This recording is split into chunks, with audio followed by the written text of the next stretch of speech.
तो आज हम लोगों का topic using nominative absolute formation of simple sentence. आज हम लोग इस सिंपल सेंटेंस में किस तरीके से, जैसे हमने अपने पिछली वीडियो में आपको यूज ऑफ पार्टिसिपल बताया कि प्रेजेंट पार्टिसिपल, पास्ट पार्टिसिपल और परफेक्ट सब कैसे इसका यूज करके आप सिंपल सेंटेंस का बना सकते हैं, उसी तरीके से आपको इन्फिनिटिव टू। तो आज की जो सबसे इंपॉर्टेंट टॉपिक हम लोगों की होने वाली है वो क्या है, with the help of nominative absolute. अब बात अगर नॉमिनेटिव एब्सोल्यूट की करते हैं तो उससे पहले कुछ एक और जिम्मेदारी मैंने आप लोगों से ये जिम्मेदारी दे रखी है कि लाइक शेयर और सब्सक्राइब मीन्स एजुकेशन यात्रा। तो हम लोग इस पे बात करते हैं, जो आपको जिम्मेदारी मिली है उसको निभाइए। अब बात टॉपिक पे शुरू करते हैं। तो नॉमिनेटिव एब्सोल्यूट इसकी बात कर लेते हैं कि नॉमिनेट कैसे फॉर्मेशन होगा, इससे सेंटेंस कैसे फॉर्मेट होगा। इस पे हमने लिखा नॉमिनेटिव और एक तरफ हमने लिख दिया एब्सोल्यूट।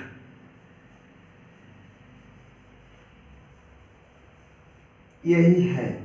अगर ये समझ में आ गया आपको कि नॉमिनेटिव क्या होता है और एब्सोल्यूट का क्या, दोनों का क्या सेंस निकल के आता है, तो फॉर्मेशन आप जो सिंपल सेंटेंस है वो बहुत इजी हो जाएगा आपके लिए बनाने के लिए। कैसे, देखिए नॉमिनेटिव जो नेचुरल वे में है, जिसको हम लोग अक्सर जानते हैं उसको सब्जेक्ट, समझ में आ गया। और एब्सोल्यूट की मीनिंग निकल के क्या आ जाएगी, फ्री, माने स्वतंत्र। फ्री मीन्स स्वतंत्र की बात हो। अब देखिए इसमें दो चीज हम पहले बताएंगे आपको, इसको पहचानने का तरीका, कैसे आप इसको आइडेंटिफाई करेंगे कि ये सेंटेंस नॉमिनेटिव एब्सोल्यूट में है, इससे सिंपल सेंटेंस बन जाएगा, या इसका यूज क्या है, किस तरीके से हम इसको यूज करेंगे। तो देखिए पहला यूज इसको समझा देते फिर लिखते हैं। सेंटेंस में जो होगा वो सब्जेक्ट, ये यहां लिख देते हैं आइडेंटिफिकेशन।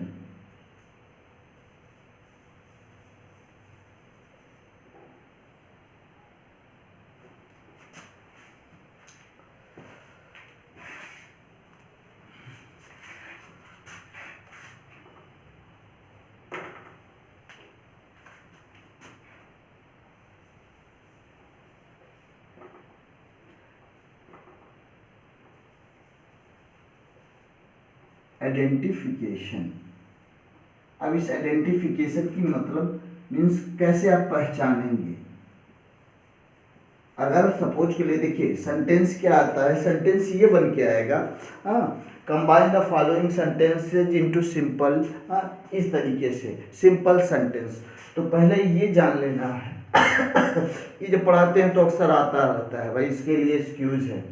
हाँ, तो देखिए अगर मान लीजिए प्रेजेंट पार्टिसिपल की बात हो गई या पास्ट पार्टिसिपल की बात हो गई या परफेक्ट पार्टिसिपल, तो उसका पहचान बताया गया है तीनों का।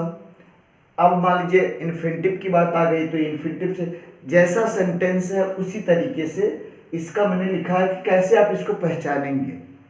देखिए अगर नॉमिनेटिव की बात आती है तो नॉमिनेटिव में पहला होता है कि सब्जेक्ट अलग अलग होते हैं सेंटेंस में, चाहे एक सेंटेंस हो, चाहे दो सेंटेंस हो, चाहे तीन सेंटेंस हो, इसमें जो सब्जेक्ट होता है वो अलग अलग होता है। इसको नोट डाउन कर देते हैं, फिर आप लोग भी लिखते चलिए।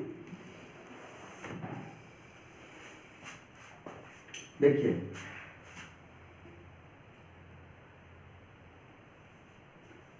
सेंटेंसेस में सब्जेक्ट अलग अलग होते हैं।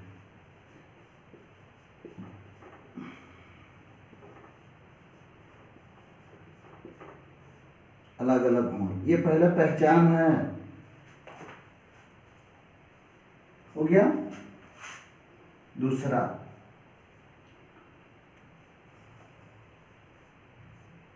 यह पार्टिसिपल, पार्टिसिपल तो मालूम हो गया है, से पहले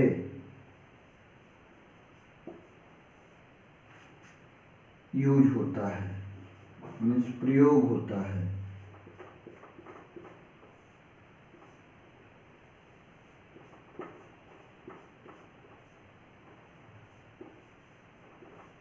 तीसरा पॉइंट,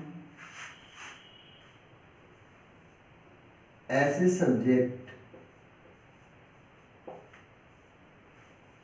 तो नोट करते जाइए बिल्कुल, देखिए पॉइंट मैं, ऐसे सब्जेक्ट का कोई प्रभाव, कोई भी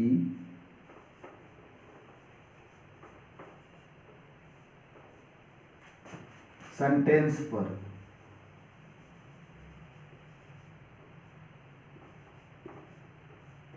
सेंटेंस, ऐसे सब्जेक्ट कोई भी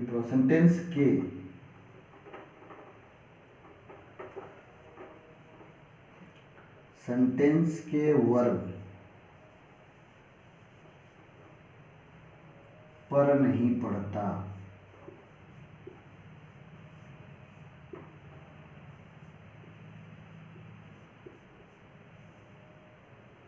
ठीक, क्योंकि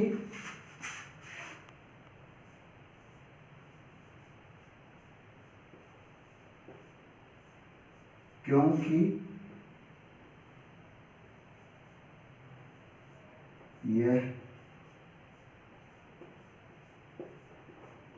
ना तो किसी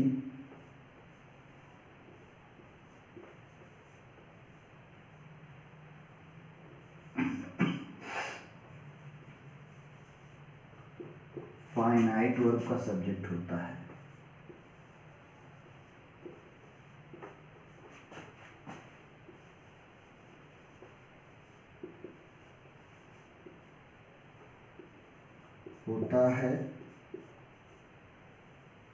और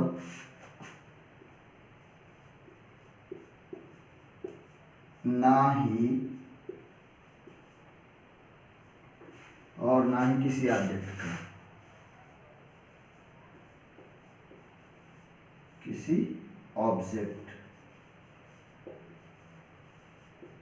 हिंदी वाले इसको कर्म। अभी देखिए इसको, ऐसा मालूम चलेगा उन सेंटेंसेस के वर्ब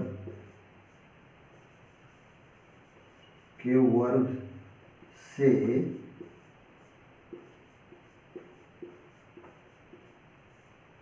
ऐसा मालूम पड़ता है या ऐसा पता चलता है।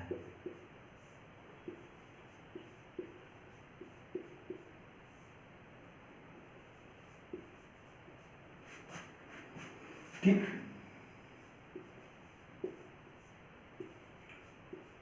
जो कार्य एक के बाद या एक दूसरे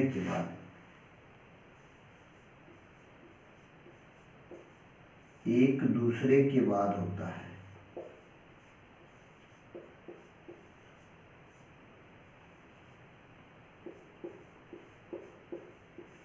होते हैं या होता है, उनके बीच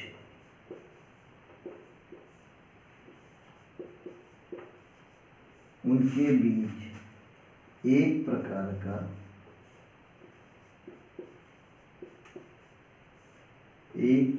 का कैजुअल रिलेशन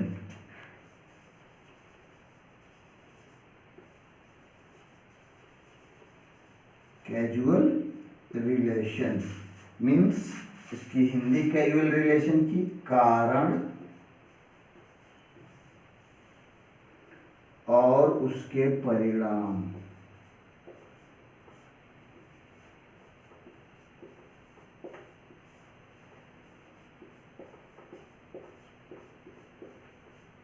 और उसके परिणाम का संबंध।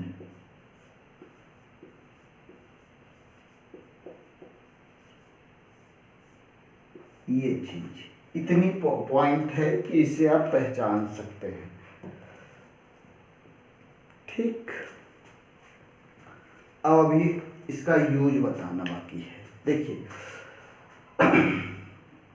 हमने क्या कहा कि इसको पहचानेंगे कैसे, जैसे पार्टिसिपल का मैंने यूज बता दिया, इन्फिनिटिव का बता दिया। तो ये अगर मान लीजिए आ गया सेंटेंस बनाने के लिए और ये चीज़ दिया है कि यूजिंग नॉमिनेटिव एब्सोल्यूट, तो देख लीजिए पहला क्या आइडेंटिफिकेशन है, सब्जेक्ट अलग अलग होगा।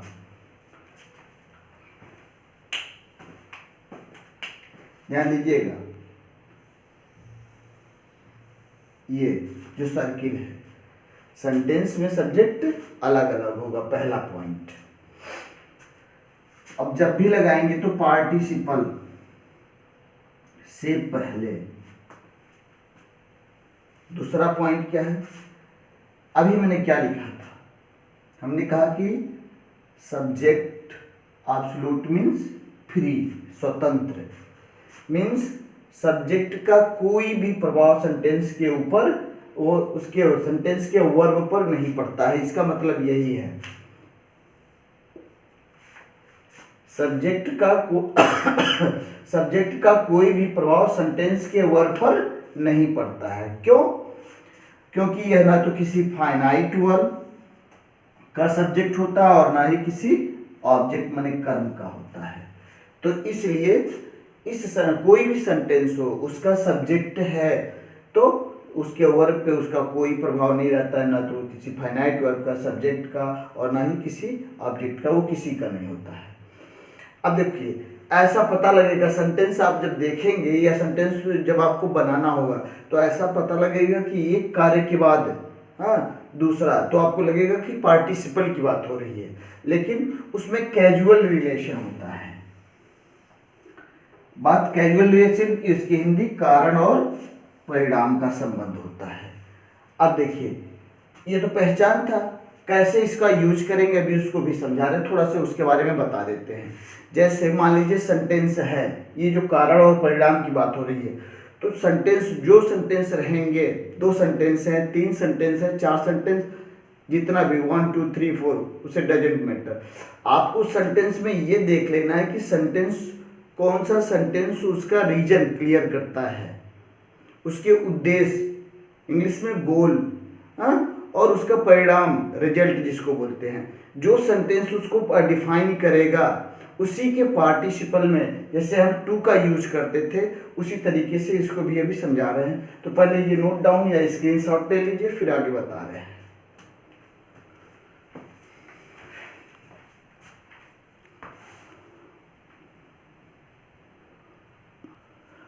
तो बात कर लेते हैं हम लोग अब इसके। देखिए आइडेंटिफिकेशन तो आपका हो गया कि किस तरीके से इसको पहचानेंगे कि सब्जेक्ट अलग अलग होगा, पहला पॉइंट।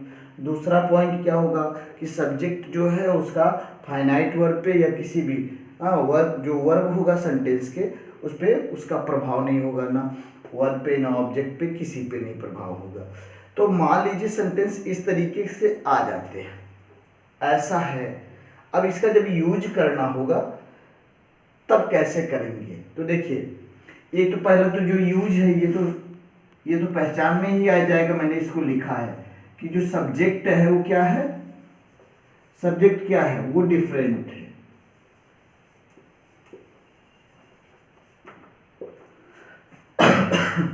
सब्जेक्ट डिफरेंट है मीन सब्जेक्ट अलग अलग है, जो भी जितने भी सेंटेंस होंगे उसकी बात। दूसरा देखिए, ये सबसे बड़ा इंपॉर्टेंट टॉपिक ये बनता है कि मान लीजिए जो भी सेंटेंस दिए गए हैं, जो सेंटेंस में जो कैजुअल रिलेशन शो कर रहा है, जो सेंटेंस कैजुअल रिलेशन शो कर रहा मीन्स कारण और परिणाम के बारे में जो संबंध बता रहा है, उस एक कार्य के होने के बाद जो दूसरा कार्य होगा, हम उसी में जो परिणाम बताएगा उसी के पार्टिसिपल में या उसी के फाइनाइट वर्ब में हम क्या करेंगे, उसको ऐड करेंगे। अब यहाँ 2-3 पॉइंट है, इसको नोट कर लीजिए आप लोग, फिर हम बताते हैं आपको विथ एग्जाम्पल।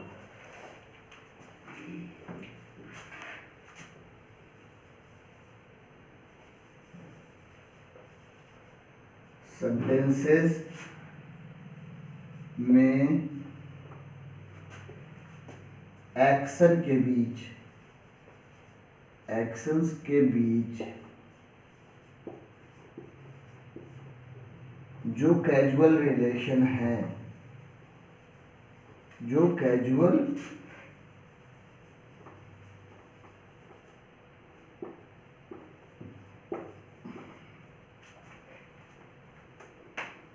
है, अर्थात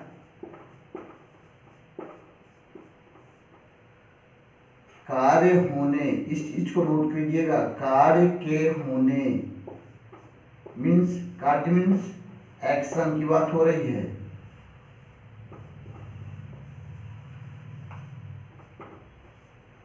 कार्य के होने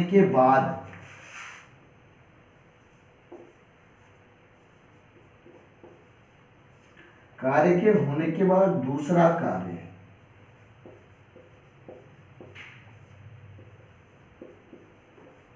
मीन्स नेक्स्ट एक्शन, यदि उसका रिजल्ट मीन्स परिणाम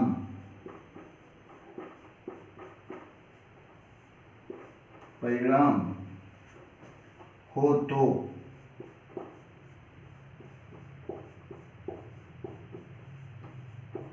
ऐसे सेंटेंसेस को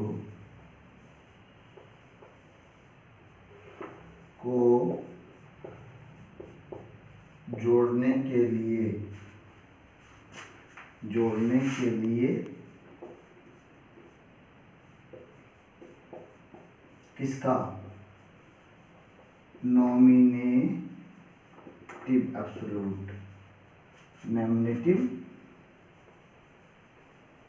एब्सोल्यूट का यूज करते हैं। ये तो सिंपल सी जो आपको बताए हैं, जिस चीज को हमने बताया है, बात समझ में आ गया। देखिए अब स्पष्ट स्थिति एकदम बिल्कुल क्लियर हो गई होगी कि जो सेंटेंस है, सेंटेंस में एक्शन के बीच जो कैजुअल रिलेशन मतलब जो कारण संबंध, कारण और परिणाम के बीच का संबंध बताता है। मीन्स अब यहाँ कार्य के होने के बाद सेंटेंस से दूसरा कार्य जो उसका रिजल्ट बताता है, मीन्स आपने पहला सेंटेंस लिखा, दूसरा सेंटेंस उसका रिजल्ट बता रहा है, तो उस सेंटेंस को जब आप कंबाइन करोगे तो किससे, नॉमिनेटिव एब्सोल्यूट। अब इसका नॉमिनेटिव एब्सोल्यूट क्या है, कैसे करेंगे, देखिए पहला पॉइंट, यदि देखिए एक्टिव वॉइस में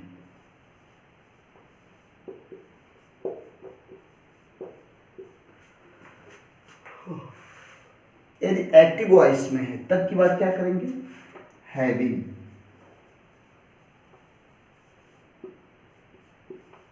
थर्ड वन, ठीक,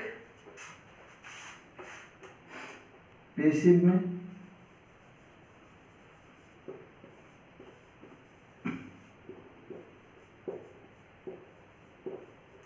तो पैसिव वॉइस में है हैविंग, बीइंग, थर्ड वन। ये हो गया। एक और पॉइंट नोट कर लीजिए,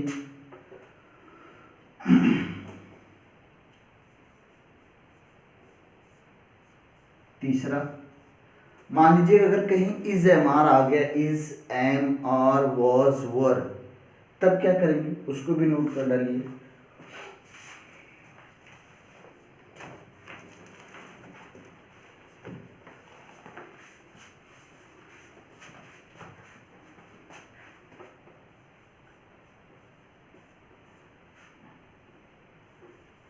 यदि सेंटेंस में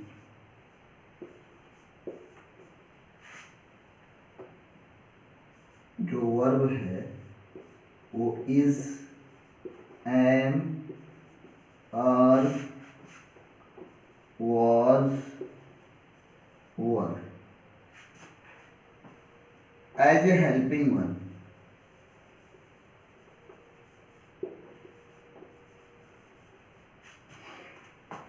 है या हो, तो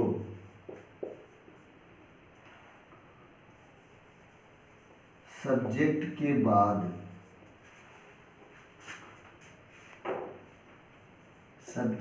बाद बीइंग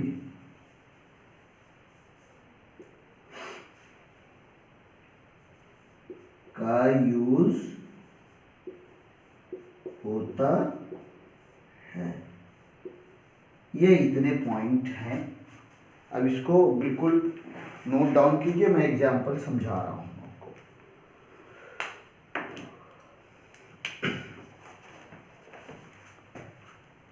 देख लीजिए, यदि एक्टिव वॉइस में तो having plus third verb, passive voice में है तो हैविंग बीइंग थर्ड वर्ब, और यदि मान लीजिए सेंटेंस है एज ए हेल्पिंग वर्ब, मैंने लिख दिया एज हेल्पिंग वर्ब के रूप में इज, एम, आर, वाज, वर, ये सब हो तो सब्जेक्ट के बाद बीइंग का यूज होता है। अब इस सेंटेंस में समझा रहा हूँ एग्जाम्पल के, एकदम बिल्कुल अटेंटिव होकर के ध्यान से सुनिए। पहला देखिए,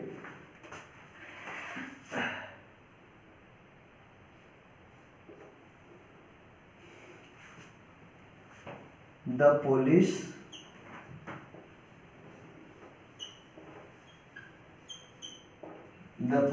अराइव्ड,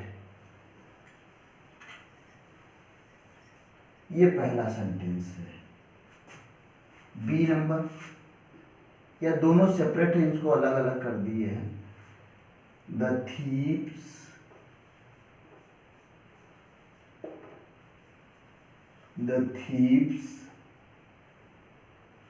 फ्लेड अवे, ये दो सेंटेंस हो गया।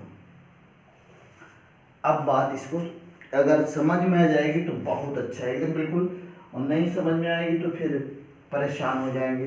तो इसलिए देखिए, पहले हम लोग ये क्लियर कर लेते हैं। ये एग्जाम्पल है, ध्यान से सुनिएगा।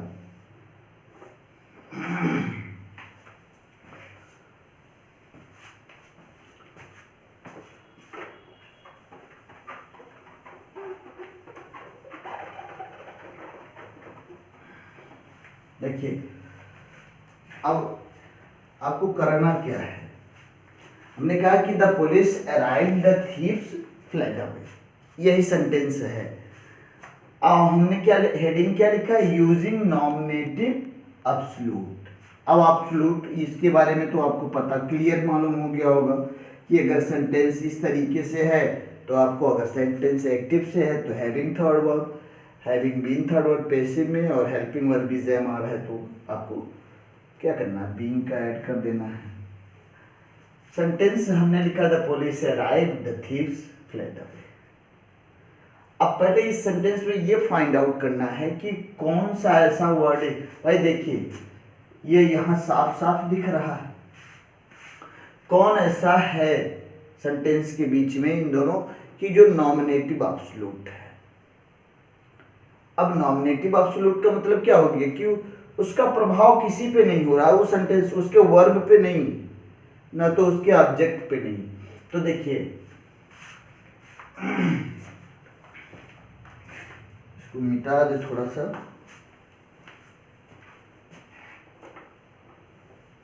ये भीगा रहेगा तो फिर ये लिखेगा नहीं, मार्कर चलेगा ही नहीं बराबर।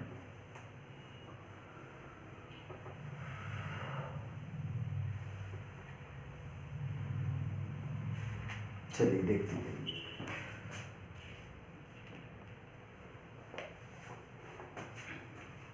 पुलिस, हाँ हमने क्या कहा कि द पुलिस अराइव्ड, पहला sentence, the thieves fled away, दूसरा सेंटेंस।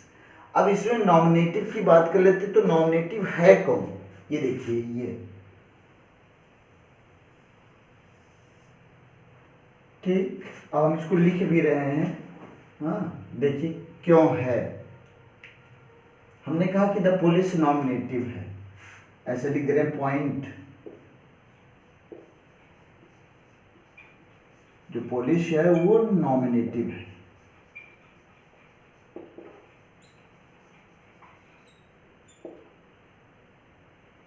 नॉमिनेटिव एब्सोल्यूट पूरा लिख देते हैं, है लो, ये इतना क्यों है ये भी तो पता होना चाहिए। अब देखिए, पुलिस का काम यहां से अगर पुलिस अरेस्ट लिखा, अरेस्टेड लिखा होता है, क्या लिखा होता है, अरेस्टेड, तो वो पुलिस का काम बनता है कि अरेस्ट, किसी चोर को, किसी को चक्के को कुछ भी करना, तो अरेस्ट में ये पुलिस का काम नहीं है। ये हिंदी के माध्यम से ऐसा लगता है कि पहुंची तो उसका काम है, लेकिन पुलिस का वास्तव का काम क्या है? गिरफ्तार करना। पुलिस की मीनिंग गिरफ्तार करना। तो अब इसका मतलब क्या समझ में आया कि आपने क्या लिखा? देखो इसको दूसरा पॉइंट मीन्स कैसे, ये इसको हम डिफाइन कर रहे हैं कि ये नॉमिनेटिव एब्सोल्यूट है कैसे? पुलिस द्वारा, यही है ना, यहाँ प्रूव कर रहे हैं कोई दूसरा या कोई कार्य नहीं किया गया।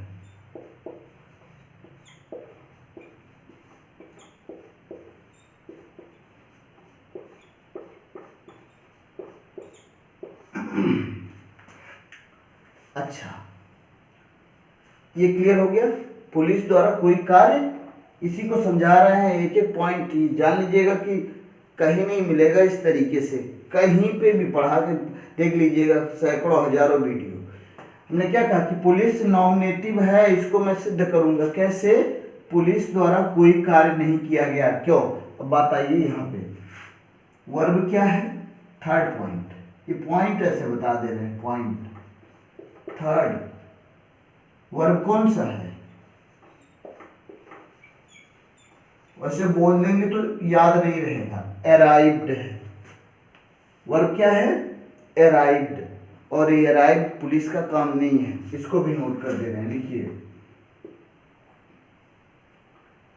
पुलिस के द्वारा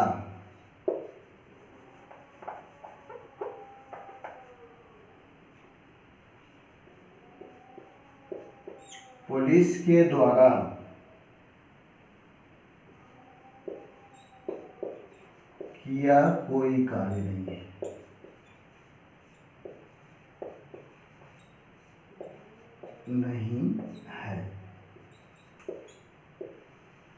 सब अलग अलग है पार्ट।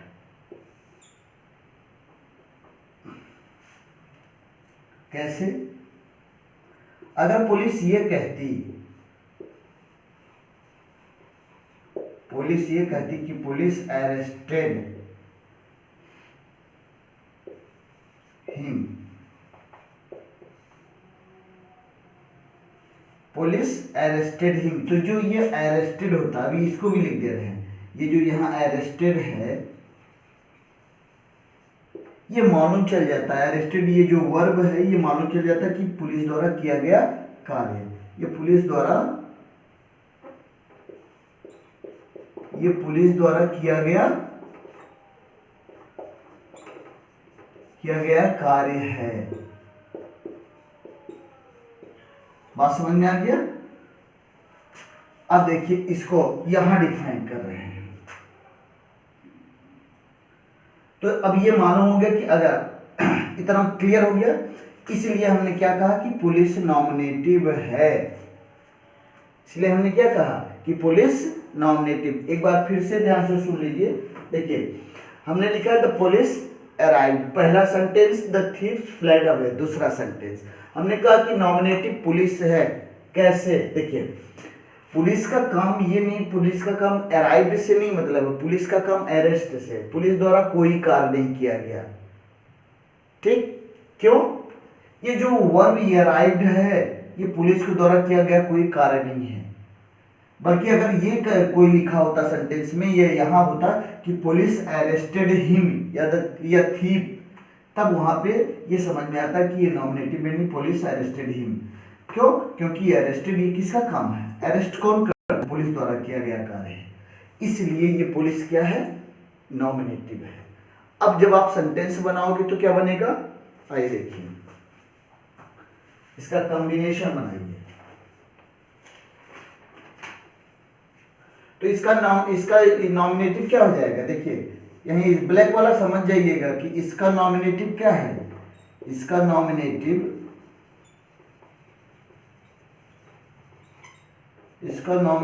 थीव्स है। थीव्स है ना।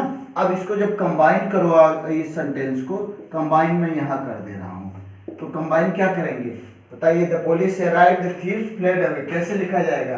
हैविंग का यूज होगा कि नहीं? तो the police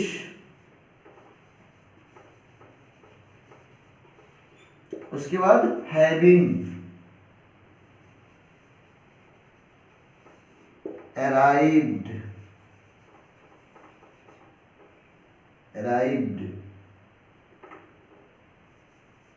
the thieves fled away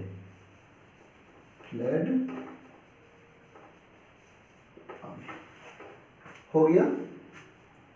दूसरा एक सेंटेंस देख लेते हैं, इसको पूरा आप नोट डाउन कर लीजिए, फिर मैं बता रहा हूँ। दूसरा एग्जाम्पल आपको समझा रहे हैं।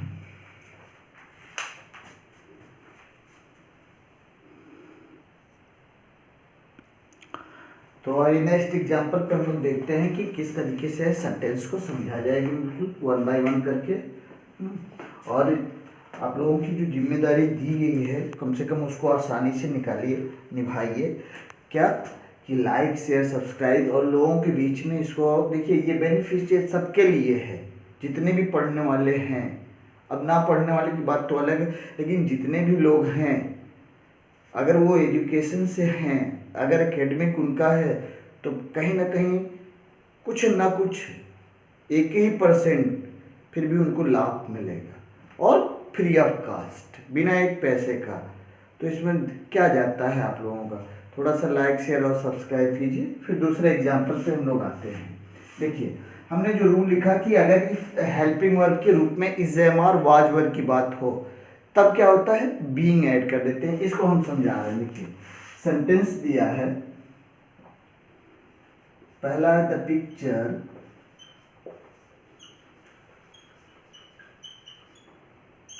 The picture was interesting. The picture was interesting. ये पहला सेंटेंस आपका हो गया। सेकंड क्या है, बी नंबर देखिए, we enjoyed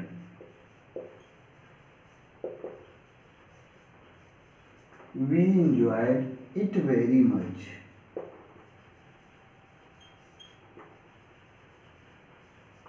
यही है। अब ध्यान दीजिएगा, क्योंकि अभी एक ऐसे सेम इसी सेंटेंस को दूसरे तरीके से हम लोग सॉल्व करेंगे। हमने लिख दिया कंबाइन सेंटेंस को, ये सेपरेट सेंटेंसेस हैं। अब आपको ये पता लगा कि करना है कि कैसे इसको करेंगे। तो देखिएगा हमने क्या लिखा, पिक्चर वाज इंटरेस्टिंग, जो रिलेशन कैजुअल रिलेशन है उसकी बात कर रहे हैं। That picture was interesting, we enjoyed it very much. अब इसका इससे रिलेशन है कि नहीं है, भाई इंटरेस्टिंग था तभी तो इन्होंने एंजॉय किया। समझ में आ गया, पहला पॉइंट है। अब दूसरा पॉइंट क्या है, यहां देखिए मैंने लिखा है कि एज ए हेल्पिंग वर्ब अगर इज एम और वाज वर्ब ये हैं। अब ध्यान दीजिएगा, वाज वर्ब के बाद फर्स्ट वर्ब आईएनजी, इसमें देखिए फर्स्ट वर्ब और आईएनजी, इधर ये हेल्पिंग वर्ब की तरह काम कर रहे हैं, और ये जो आपका है नॉन सब्जेक्ट पार्ट है। अब जब ऐसा सेंटेंस रहेगा तब यहां बीइंग होगा, जब आप कंबाइन करोगे। तो देखिए द पिक्चर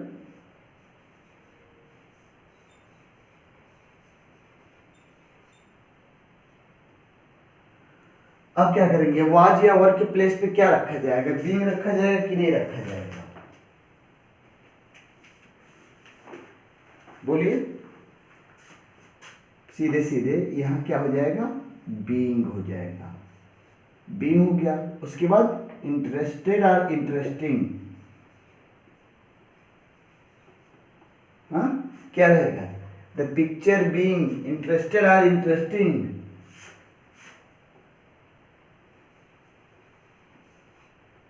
इंटरेस्टिंग। अब देखिए क्या करना है, द पिक्चर बीइंग इंटरेस्टिंग, और उसके बाद आप क्या करेंगे, we enjoyed it very much. ये सेंटेंस आपका हो गया, हो गया। अच्छा, इसी पे दूसरा एक है, वो भी ऐसा है, हाँ ये भी वाज से रिलेटेड है।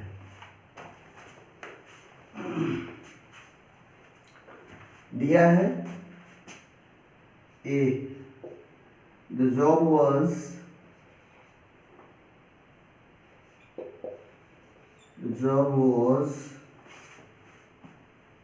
completed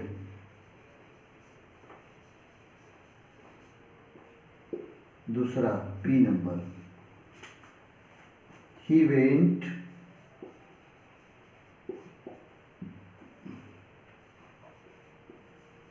on leave। अब बताइए, यहां पे भी वाज है, यहां पे भी वाज है, डिफरेंस क्या है? नहीं समझ में आया, ध्यान से सुनिए, समझ में नहीं आया। यहाँ पे भी वाज, यहाँ पे भी, ये तो दोनों सेम है, वाज वाज। यहाँ फर्स्ट वर्ब आईएनजी और यहाँ थर्ड वर्ब, एक डिफरेंस मालूम हो गया। ठीक, दूसरा पहला पॉइंट देख लेते हैं, द जॉब वॉज कंप्लीटेड, इसका रीजन क्या है? छुट्टी पे गए, ये तो मालूम हो गया कि हमको नॉमिनेटिव लगाना है, क्लियर। दूसरा ये भी पता लग गया कि यहाँ वॉज है, यहाँ कंप्लीटेड, यहाँ फर्स्ट वर्ब आईएनजी है। तो इट मीन्स ये सेंटेंस क्या शो कर रहा है कि सेंटेंस ये बता रहा है कि मैं कैसे हूँ, मैं पेसिव में हूँ। किस वॉइस में? पेसिव वॉइस में। तब जब पेसिव वॉइस में होता है तो मैंने क्या बताया है? Having being. क्या बताया? हैविंग। तो आप कैसे लिखोगे इसको जब कंबाइन करोगे? The job having been completed,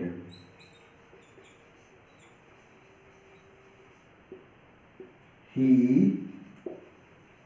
went on leave। तो केवल वाज से ये देख नहीं लेंगे कि अरे यहाँ पे भी वाज है, यहाँ पे भी वाज है, नहीं। सेंटेंस आपको बी केयर, ध्यान से देख करके फिर आपको उसको कंबाइन करना रहेगा या उसका सिंथेसिस करेंगे। एक और सेंटेंस देखिए,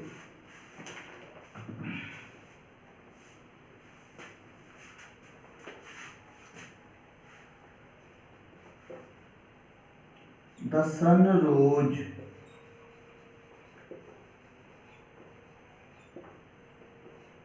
बी नंबर, the fog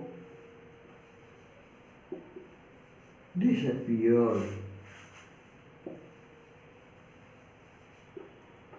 अब यहाँ पे देखिए, subject second verb past indefinite, फिर वही चीज। तो इट मीन्स ये सेंटेंस किस में है? सिंपल एक्टिव वॉइस में। तब जब आप क्या करोगे? द सन हैविंग, राइज का थर्ड फॉर्म, रोज का third form risen, the fog, और यही डिसअपियर्ड जो है ये यहाँ। क्लियर? ये भी हो गया। एक और एग्जांपल देख लीजिए, दिया, ये बहुत इंटरेस्टिंग है। The lion was caught in the net। दूसरा बी नंबर, he struggled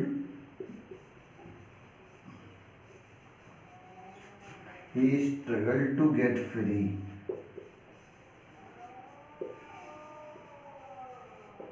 यही है सेंटेंस। अब इसमें थोड़ा सा इंटरेस्टिंग पॉइंट क्या है?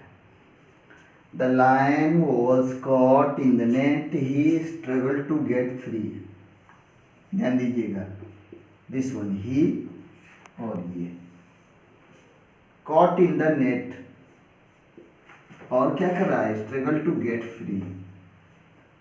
ये तो पहला जो रीजन मैंने एक्सप्लेन किया है इससे मेल खा रहा है, इट मीन्स नॉमिनेटिव एब्सोल्यूट का यूज होगा, जो मैंने बताया है आपके साथ। लेकिन यहाँ देखिएगा, यहाँ ही और यहाँ लायन, यहाँ सब्जेक्ट अलग अलग, यहाँ उसी का प्रोनाउन लायन का ही रखा गया है ही।